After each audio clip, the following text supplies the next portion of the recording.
الحمد لله رب العالمين والعاقبة للمتقين والصلاة والسلام على سيد الأنبياء والمرسلين أما بعد فأعوذ بالله من الشيطان الرجيم بسم الله الرحمن الرحيم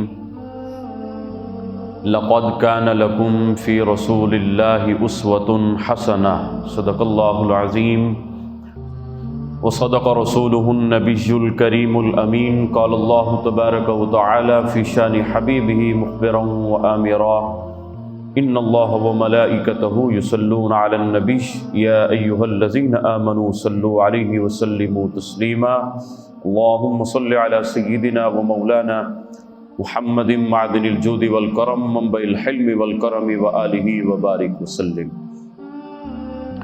تمام حمد و ثنا، تعریف و توصیف اللہ جل مجدہ الکریم کی ذات بابرکات کے لیے جو خالق کائنات بھی ہے، مالک ارض و سماوات بھی۔ اللہ جل وعلا کی حمد و ثنا کے بعد درود لامحدود اس حبیب لولاک پر جن کو اللہ نے خاتم المرسلین رحمت للعالمین، جان کائنات، روح کائنات اور مقصود کائنات بنا کر بھیجا۔ حمد و صلات کے بعد اللہ کی بارگاہ میں دعا ہے اللہ تعالی ہم سب کی جمعۃ المبارک کی یہ بابرکت حاضری اپنی بارگاہ میں قبول اور منظور فرمائے۔ اللہ تعالی ہم سب کی بے حساب بخشش و مغفرت فرمائے۔ حضرات ذی وقار، اس دنیائے آب و گل پر جتنے بھی انسان آئے، کوئی کامل و اکمل نہیں تھا سوائے ہمارے آقا و مولا حضرت محمد مصطفیٰ علیہ الصلاۃ والسلام اور دیگر انبیاء و رسل کے۔ یہ صحابہ کرام علیہم السلام، تابعین، تبع تابعین، اولیاء کرام،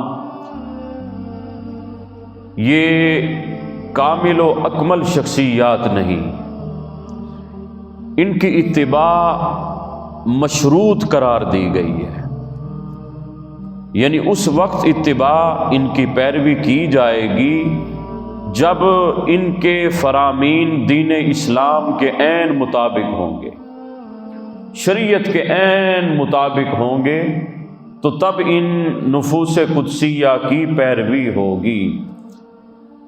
لیکن ہمارے نبی حضرت محمد مصطفیٰ علیہ الصلاۃ والسلام حضور کے ہر حکم پر غیر مشروط اطاعت کی جائے گی، یعنی حضور کا حکم جو ہے وہ مشروط نہیں ہوگا، وہ غیر مشروط ہوگا۔ حضور کے ہر حکم پر عمل کیا جائے گا، حضور کے ہر حکم پر عمل کیا جائے گا۔ حضور جو اپنی زبان مبارک سے نکال دیں، گویا وہ قرآن بن گیا یا احادیث کی روشنی میں بن گیا، وہ قرآن یا حدیث ہو گیا۔ وما ينطق عن الهوى ان هو الا وحی یوحی۔ آج انسان آرام ڈھونڈنے نکلتا ہے، وہ کسی کی صحبت بھی اس لیے اختیار کرتا ہے تاکہ دلی سکون ملے، دل کو راحت ملے۔ اب آپ اللہ کے بندے، آپ اگر وقت پہ آ جاتے ہیں تو وہ آپ کا بھی کوئی مقصد ہوتا ہے نا، کہ ایک تو یہ کہ حضور آقا دو عالم حضرت محمد مصطفیٰ علیہ الصلاۃ والسلام نے فرمایا کہ جو جمعۃ المبارک کے عین پہلے وقت میں آتا ہے، اللہ اس کو اونٹ ذبح کرنے جتنا اجر عطا فرماتا ہے، یعنی یہ قربانی، اونٹ کی قربانی جتنا اس کو اجر ملتا۔ تو ہر کوئی نہ کوئی مقصد کے لیے آتا ہے، تو کوئی کسی کی اتباع کرتا ہے تو اس کا بھی کوئی نہ کوئی مقصد ہوتا ہے۔ لیکن اکثر لوگ کچھ عرصے بعد کسی کو چھوڑ جاتے ہیں کیونکہ وہ کامل نہیں تھا، وہ جو چیز ڈھونڈنے آئے تھے وہ چیز اس میں نہیں پائے، تو لہذا انہوں نے اس کو چھوڑ دیا۔ کہیں نہ کہیں انسان کو سجدہ سہو کرنا پڑ جاتا ہے۔ انسان نے اپنا گھر تعمیر کروایا، لیکن کہیں نہ کہیں کوئی نقص باقی رہ جاتا ہے، کوئی کمی باقی رہ جاتی ہے کہ اس جگہ کوئی اور چیز لگ جاتی تو کیا اچھا ہوتا۔ لیکن قربان جائیے ہمارے آقا و مولا حضرت محمد مصطفیٰ علیہ الصلاۃ والسلام کی سیرت مبارکہ، آپ کی حیات مبارکہ، حضور آقا علیہ الصلوۃ والسلام کی ذات مبارکہ وہ عظیم شخصیت ہیں کہ جس کے بارے میں قرآن نے فرمایا لقد کان لکم فی رسول اللہ اسوۃ حسنہ، تحقیق تمہارے لیے اے مومنین رسول اللہ صلی اللہ علیہ وآلہ وسلم کی حیات مبارکہ آئیڈیل نمونہ ہے، بہترین نمونہ ہے تمہارے لیے۔ کامل و اکمل شخصیت اگر کوئی ہے تو وہ محمد الرسول اللہ ہے۔ اب اس آیہ مبارکہ پر ذرا غور کرنی ہے، اس پر ذرا غور۔ یہ ویسے اس کا حکم جو ہے وہ عمومی ہے، یعنی ہر دور میں ہر وقت میں جو ہے اس کا حکم صادر ہوتا ہے۔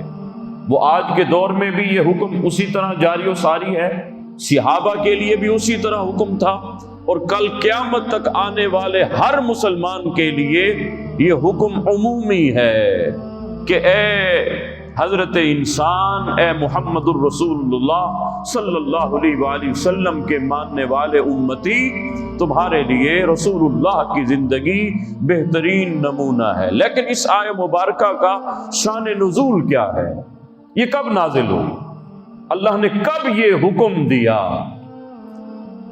تو جب ہم کتب احادیث کا مطالعہ کرتے ہیں، جب ہم تفاسیر کا مطالعہ کرتے ہیں، تو وہاں سے ہمیں روشنی ملتی ہے کہ یہ غزوہ خندق کے موقع پر یہ آیہ مبارکہ نازل ہوئی۔ غزوہ خندق جب پیش آیا، یہ وہ دور تھا جب کافر سارے اکٹھے ہو گئے، مکہ کے سارے کافر مل گئے، اور جس طرح میرے نبی نے فرمایا الکفر ملت واحدہ، کافر سارے ایک ہی جماعت ہیں، یہودی ہے، عیسائی ہے، ہندو ہے، سکھ ہے، بدھ مت ہے، جو بھی ہے وہ سارے ایک ہی ہیں۔ الکفر ملت واحدہ، سارے اکٹھے ہو گئے۔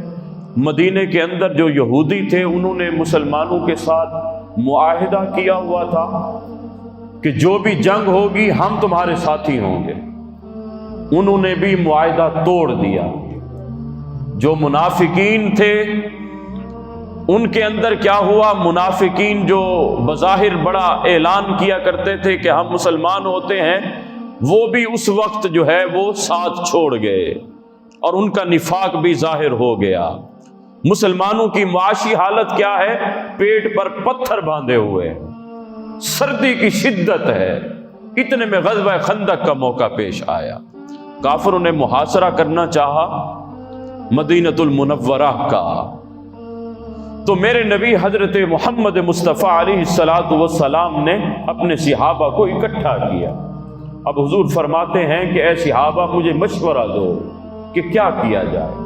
اب رسول اللہ صلی اللہ علیہ وسلم مشورہ لے رہے ہیں، اسی لیے فرمایا کہ وشاورہم فی الامر، کوئی بھی جو تم کام کرو تمہیں چاہیے مشاورت کرو کسی نہ کسی سے، جس کو اپنا تم بزرگ سمجھتے ہو، اپنے والدین سے، بڑوں سے، بزرگوں سے، اعزا و اقربا سے، کسی عالم دین سے، دینی کام ہے، کوئی دینی مسئلہ ہے تو تمہیں مشورہ ضرور کرنا چاہیے۔ اب رسول اللہ صلی اللہ علیہ وآلہ وسلم بھی صحابہ سے مشورہ لے رہے ہیں، یہ تعلیم امت کے لیے تھا، ورنہ میرے نبی کو مشورے کی کیا ضرورت ہے؟ لیکن جب مشورے کا کہا جائے تو پھر مشورہ ہی دینا چاہیے، یہ نہیں کہ پھر حکم نافذ کر دینا چاہیے۔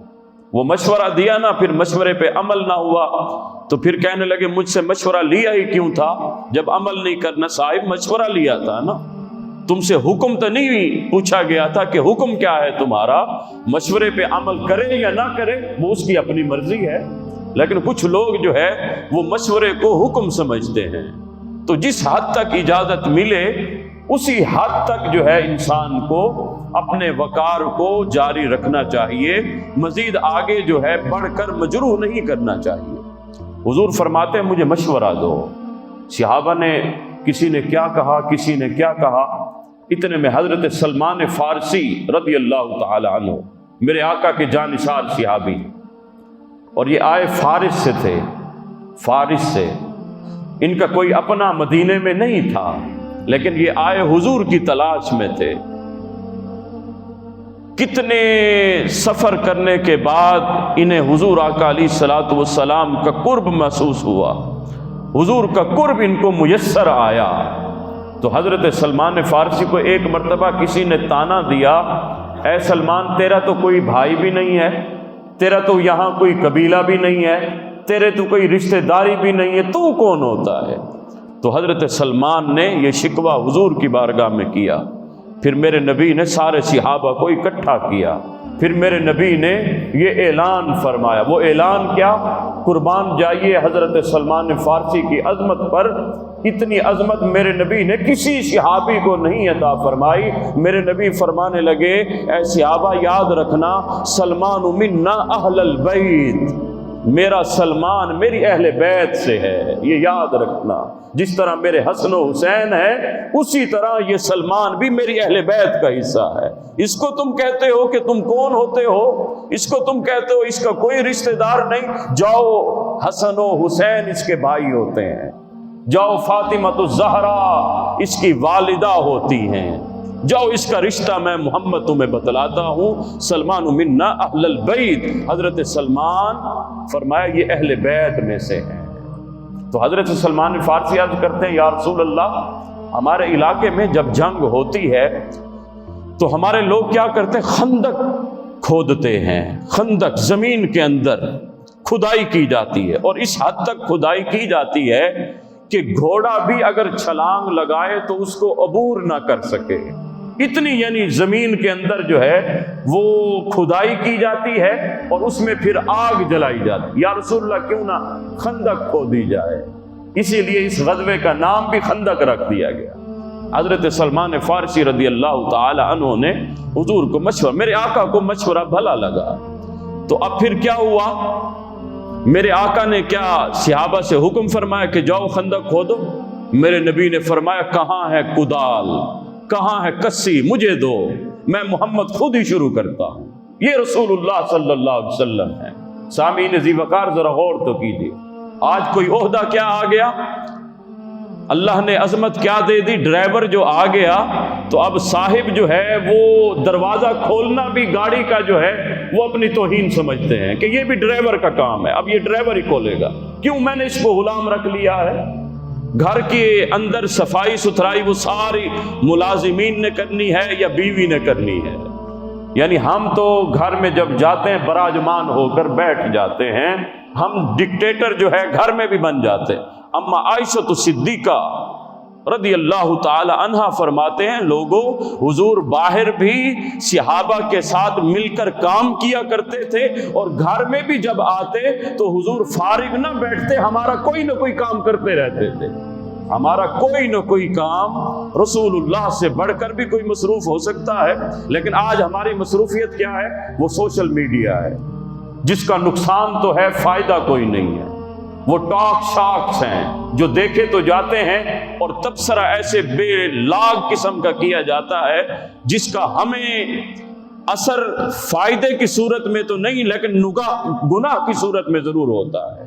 تو سامعین ذی وقار غور کیجئے، حضور نے کدال پکڑی اور میرے آقا کھدائی کرنا شروع کر دی، اور صحابہ فرماتے ہم نے دیکھا عالم، جہاں کوئی پتھر آتا، کوئی سخت پتھر آتا، صحابہ مل کر اس کو نکالنا چاہتے لیکن وہ نہ نکلتا، تو میرے آقا آگے بڑھتے، فرمایا ہٹ جاؤ، میں محمد ہٹا دیتا۔ میرے آقا کدال سے اس کو اٹھاتے، اور صحابہ کرام علیہ السلام کو یہ کر کر میرے نبی نے دکھایا۔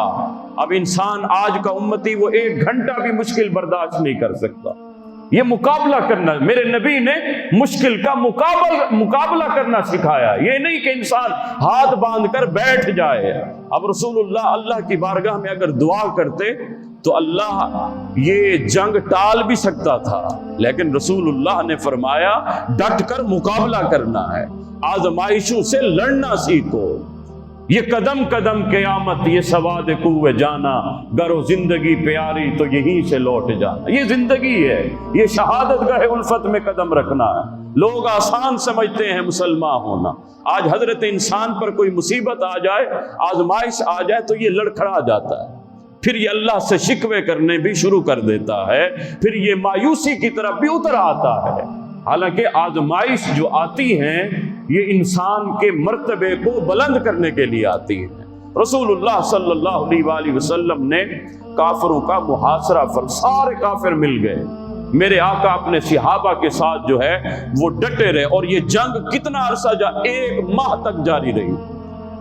سردی کی شدت ہے، صحابہ پانی اور کھجور کے ساتھ جو ہے اپنی زندگی بسر کرتے رہے، اور پیٹ پر پتھر باندھے ہوئے تھے۔ ایک مرتبہ ایک صحابی آئے، یا رسول اللہ حالت یہ ہو گئی ہے کہ پیٹ پر پتھر باندھ، آج مجھے بتائیے کوئی اتنا بھی غریب ہے؟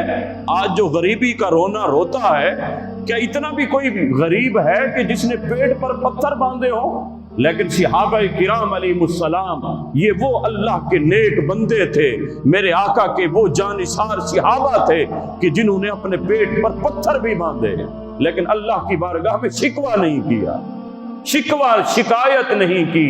مالک جس حال میں تو رکھے ہم راضی ہیں۔ صحابی آئے، حضور کو دکھایا، یا رسول اللہ پیٹ پر پتھر باندھے ہوئے ہیں۔ کیا میرے آقا پھر جو ہے وہ صحابہ کو اس حالت میں دیکھ کر میرے آقا کھاتے پیتے رہتے ہیں؟ میرے نبی نے بھی اپنی چادر مبارک پیٹ مبارک سے اتاری، تو میرے نبی کو جب صحابہ نے دیکھا، حضور نے 2 پتھر باندھے ہوئے تھے۔ صحابہ، اے میرے غلاموں، کیا تمہارا نبی عیش و عشرت کی زندگی بسر کر رہا ہے؟ فرمایا دیکھو میری حالت یہ ہے۔ تو حضور آقا دو عالم حضرت محمد مصطفیٰ علیہ السلام نے مشکلات کے سامنے ڈٹ کر دکھانا میرے آقا حضرت محمد مصطفیٰ نے سکھایا ہے۔ فرمایا اے میرے صحابہ، ڈٹ کر مقابلہ، 1 ماہ تک یہ جنگ ہوتی رہ گئی اور میرے آقا کے غلام ڈٹے رہے۔ جب کافروں نے دیکھا کہ اب ہماری دال نہیں گلتی، پھر وہ ایک دوسرے کو تانا دینے لگ گئے، کہنے لگے یہ غدار ہے، اس نے کہا تھا کہ جاؤ گے جیت جاؤ گے۔ تو وہیں سے وہ بوکھلاٹ کا شکار ہوئے اور نامراد ہو کر وہاں سے خود بخود لوٹ گئے۔ تو میرے آقا حضرت محمد مصطفیٰ علیہ السلام کے اس عمل کو دیکھ کر اللہ نے قرآن پاک کی یہ سورہ مبارکہ کی یہ آیت نازل فرمائی، جس میں حکم دیا گیا اے میرے صحابہ، غم سے کبھی لڑکھڑایا مت کرو، بلکہ میرے نبی کی سیرت کو دیکھ لو۔ لقد کان لکم فی رسول اللہ اسوۃ حسنہ، تحقیق تمہارے لیے میرے نبی کی زندگی وہ بہترین نمونہ ہے، بہترین نمونہ ہے۔ فرمایا میرے آقا کو دیکھ لو، میرے نبی کو دیکھ لو، تمہیں زندگی گزارنے کا ڈھابہ آ جائے گا۔ آج ہمیں حضور کی سیرت یاد نہیں رہی، اس لیے مشکلات میں ہم ادھر ادھر دنیا داروں کے سامنے جا کر ہاتھ پھیلاتے رہتے ہیں، اپنا کشکول طلب جو ہے وہ دراز کرتے رہتے ہیں۔ قسم بخدا اگر قرآن اور سیرت کو ہم نے پڑھا ہوتا تو آج اتنی ذلت کا شکار ہم مسلمان قوم نہ ہوتے۔ تو میرے آقا حضور علیہ الصلوۃ والسلام نے جو درس دیا، جو میرے آقا نے امت کو سبق دیا، وہ کیا ہے؟ مشکلات کے سامنے ڈٹ جانا۔ اور ایک اور میرے آقا کی زندگی کا ایک عظیم پہلو وہ یہ ہے کہ میرے آقا مثبت پہلو رکھا کرتے تھے۔ میرے آقا کے ہاں اس بات تھا، نفی نہیں تھی، یعنی منفی جو ہے میرے آقا کے ہاں سوچ نہیں تھی۔ میرے آقا جب بھی سوچتے تھے تو مثبت سوچا کرتے تھے۔ اب مجھے بتائیے اس سے بڑھ کر حضور آقا علیہ الصلوۃ والسلام کے مثبت ہونے کی مثال اور کیا ہوگی؟ کافروں نے میرے نبی کے گھر کا محاصرہ کیا ہوا ہے کہ انہوں نے خنجر بھی لیے ہوئے ہیں، تلواریں بھی لیے ہوئے ہیں، نیزے بھی لیے ہوئے ہیں، اور ابو سفیان اور ابو جہل جو ہے وہ حضور کے گھر کا محاصرہ کرتے ہیں کہ آج رات محمد رسول اللہ صلی اللہ علیہ وآلہ وسلم کا معاذ اللہ کام تمام کرنا ہے، اور میرے نبی مثبت سوچ رہے ہیں۔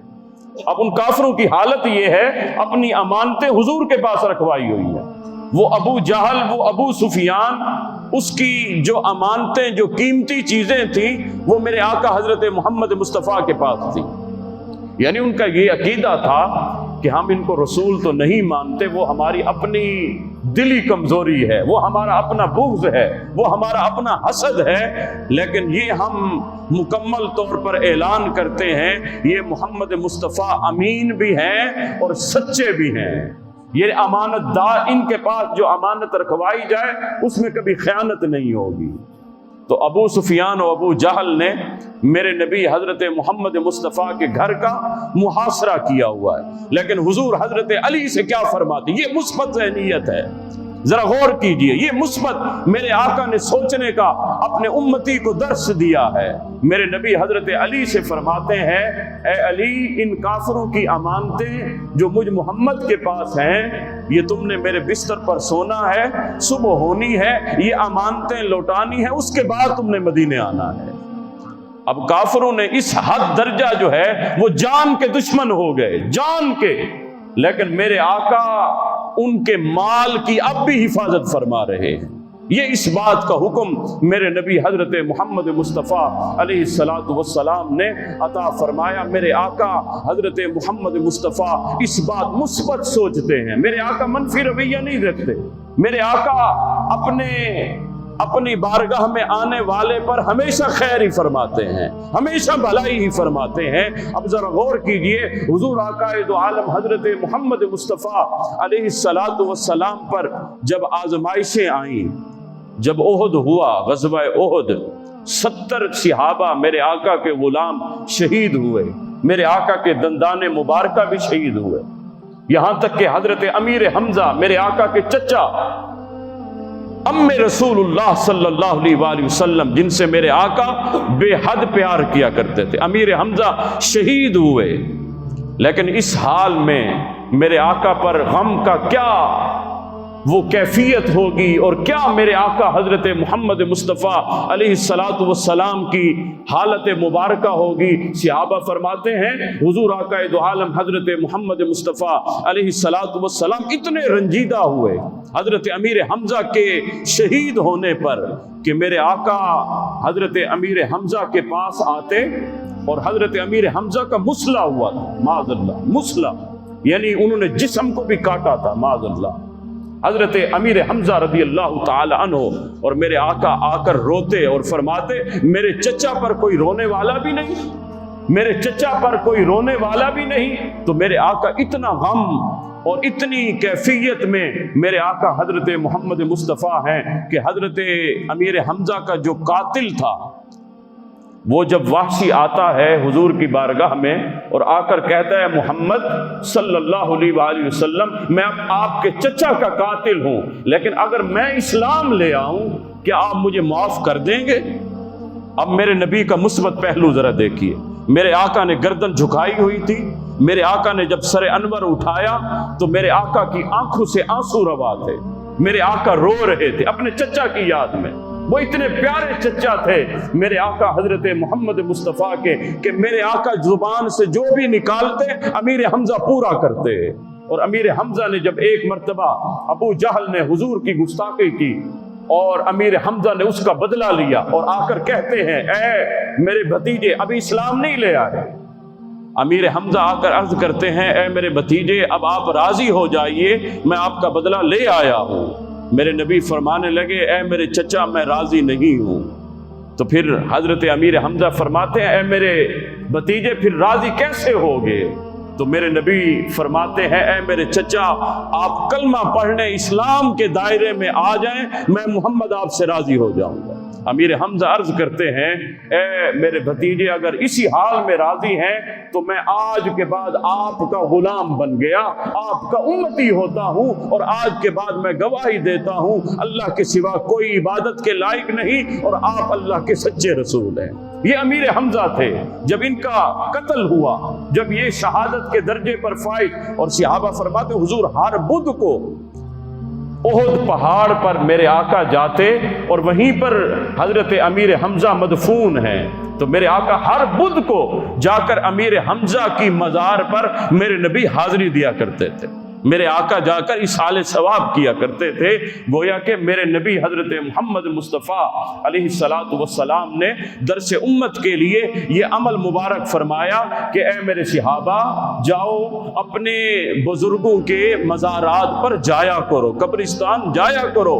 فرمایا اس لیے کہ وہاں تمہیں آخرت کی یاد آئے گی، جس طرح آج یہ قبروں کے مکین ہو گئے، کل تم بھی یہاں پر آ کر رہو گے، تمہارا رہنا بھی یہی ہوگا، تو لہذا قبرستان جایا کرو تاکہ تمہیں آخرت کی یاد آئے گی، تاکہ تمہیں قبر کی یاد آئے گی، پھر دنیا کی جو تمہارے اندر روشنی، جو دنیا کا دکھلاوا، جو دنیا داری تمہارے اندر راسخ ہو گئی ہے، فرمایا اس سے تمہاری آنکھیں کھل جائیں گی۔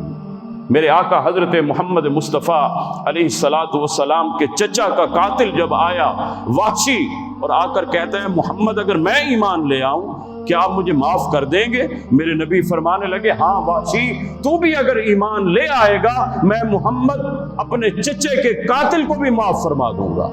اور وہ وحشی جب ایمان لے آیا تو میرے آقا حضرت محمد مصطفیٰ علیہ الصلاۃ والسلام نے مثبت سوچ عطا فرمائی، فرمایا کہ میں نے تمہیں معاف کر دیا، لیکن جب تم میرے سامنے آتے ہو مجھے میرے چچا یاد آ جاتے ہیں، میری نگاہوں سے اوجھل رہا کرو، مجھے میرے دل پر بوجھ ہو جاتا ہے۔ تو حضرت محمد مصطفیٰ علیہ الصلاۃ والسلام کی سیرت کا ایک پہلو یہ ہے مثبت رویہ، اور دوسرا میرے آقا حضرت محمد مصطفیٰ کی سیرت مبارکہ کا ایک عظیم پہلو جو ہمارے اندر نہیں پایا جاتا، وہ کیا ہے؟ وہ یہ ہے کہ یک طرفہ بھلائی، یک طرفہ بھلائی، یعنی تمہاری طرف سے بھلائی صادر ہونی چاہیے، دوسرا اگر بھلائی کرے یا نہ کرے تمہاری طرف سے ہمیشہ بھلائی صادر ہونی چاہیے۔ میرے آقا حضرت محمد مصطفیٰ علیہ الصلاۃ والسلام نے یہ امت کو یہ درس دیا۔ میرے آقا کی سیرت کا ایک عظیم پہلو وہ یہ ہے کہ میرے آقا یک طرفہ بھلائی فرماتے ہیں، میرے آقا کی بارگاہ میں جو بھی آتا ہے میرے آقا اس سے بھلائی کرتے ہیں۔ آج تو ہم سلام بھی اسے کرتے ہیں کہ جس سے کوئی نہ کوئی طمع ہوتا ہے، جس سے کوئی نہ کوئی امید وابستہ ہوتی ہے، کوئی لالچ ہوتی ہے، کوئی مطلب ہوتا ہے، تو پھر ہی ہم دوستی کرتے ہیں۔ میرے نبی نے فرمایا یک طرفہ بھلائی رکھنی ہے، یک طرفہ تم نے جو ہے کسی کی محبت اگر اپنے دل میں رکھنی ہے تو یک طرفہ، یہ نہیں کہ وہ کرے گا تو میں کروں گا، فرمایا تم دیتے جاؤ۔ اسی لیے میرے نبی نے فرمایا سل من قطع کا وعط من حرم کا، جو تجھ سے توڑے تو اس سے جوڑ، فرمایا جو تجھے سلام نہ کرے تو اسے سلام کرتا رہے، تو اس سے سلام، یہ صلہ رحمی ہے، صلہ رحمی ہے۔ اور فرمایا وعط من حرم کا، جو تجھے محروم کر دے تو اس کو نوازتا چلا جا، اس کو نوازتا چلا جا، اس کو دیتا چلا جا، فرمایا اللہ عز و جل تیرے مرتبے کو بلند فرما دے گا۔ اور حضور فرماتے ہیں کہ سب سے بڑا صدقہ جو اللہ کی بارگاہ میں مقبول ہے، وہ حضور فرماتے ہیں وہ یہ ہے کہ انسان اپنے ناراض رشتہ دار کو کوئی نہ کوئی تحفہ جا کر دے۔ فرمایا جو رشتہ دار اس سے ناراض ہے اس کو جا کر جو ہے اس کے ساتھ بھلائی کرو، اس کے ساتھ جو ہے یہ مثبت رویہ اختیار کرو۔ تو حضور فرماتے ہیں کہ یک طرفہ تمہارے اندر بھلائی ہونی چاہیے۔ میرے آقا حضرت محمد مصطفیٰ علیہ الصلاۃ والسلام ہمیشہ اپنی بارگاہ میں آنے والے کو اسی طرح نوازتے ہیں، میرے آقا اسی طرح کرم فرماتے ہیں، ہمیشہ بھلائی کا درس دیتے ہیں۔ ایک مرتبہ حضرت تمیم داری رضی اللہ تعالیٰ عنہ صحابی رسول حضور کی بارگاہ میں آتے ہیں، یا رسول اللہ مجھے کوئی حکم فرمائیے۔ فرمایا، وہ عرض کرتے ہیں یا رسول اللہ مجھے دین کے بارے میں بتائیے، دین کیا ہے؟ تو حضور فرماتے الدین النصیحہ، فرمایا دین تو نصیحت کا نام ہے، دین تو بھلائی کا نام ہے، دین تو دوسرے کی خیر خواہی کا نام ہے۔ فرمایا جو کوئی مشکل میں ہے اس کا تم بھلا کرتے جاؤ، یہی دین ہے۔ فرمایا یہی دین ہے، دوسروں کے کام آنے کا نام یہی دین ہے، دوسرے سے بھلے کرنے کا نام اگر چاہے وہ تمہارا دشمن ہی کیوں نہ ہو، فرمایا اس سے تم بھلا کرو۔ میرے آقا حضرت محمد مصطفیٰ علیہ الصلاۃ والسلام بہت بڑے مہمان نواز تھے۔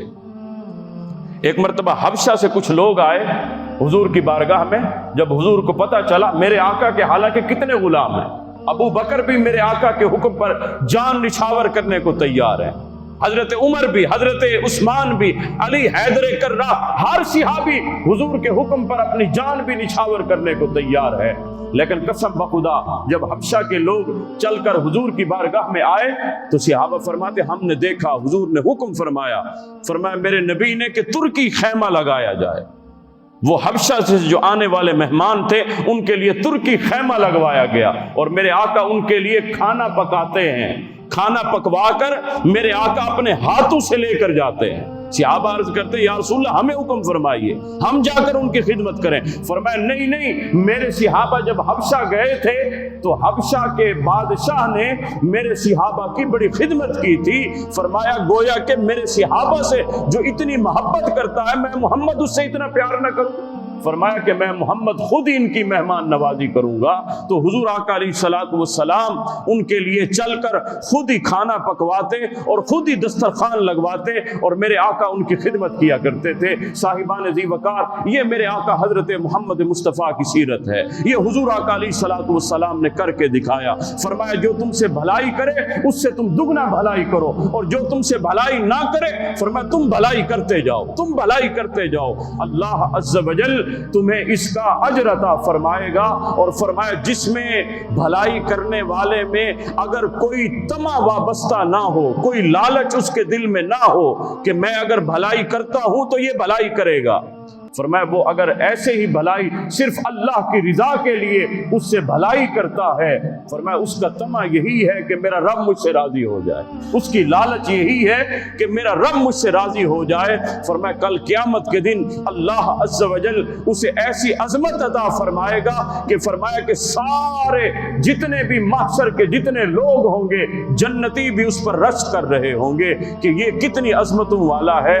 فرمایا کہ جس سے محبت کرنی ہے وہ صرف اللہ عز و جل کی رضا کے لیے۔ اس لیے حضور نے فرمایا الحب للہ والبغض للہ، محبت بھی جس سے کرو تو اللہ کے لیے، تمہاری ذاتیات نہیں ہونی چاہیے۔ اور فرمایا والبغض للہ، جب کسی سے بغض رکھو، آج ہم بغض کسی سے رکھتے ہیں تو وہ اپنی ذاتی، ہماری جو ہے وہ ذاتی کوئی نہ کوئی بغض ہوتا ہے کہ اس نے مجھے سلام نہیں کیا تھا، اس نے مجھے شادی پر نہیں بلایا تھا، اس نے میری عزت نہیں کی تھی، تو لہذا اس کا بغض اپنے دل میں رکھ لیا۔ یہ ذاتیات کی بنا پر میرے نبی نے فرمایا نہیں، والبغض للہ، اگر کسی سے نفرت رکھنی ہے تو وہ بھی اللہ عز و جل کی رضا کے لیے۔ ہاں وہ اگر نافرمان ہے، وہ بد مذہب ہے، وہ بد عقیدہ ہے، تو فرمایا اس کے عقیدے سے تم، اس کے مذہب سے تم جو ہے وہ نفرت کرو، لیکن فرمایا گناہگار سے نفرت نہ کرو۔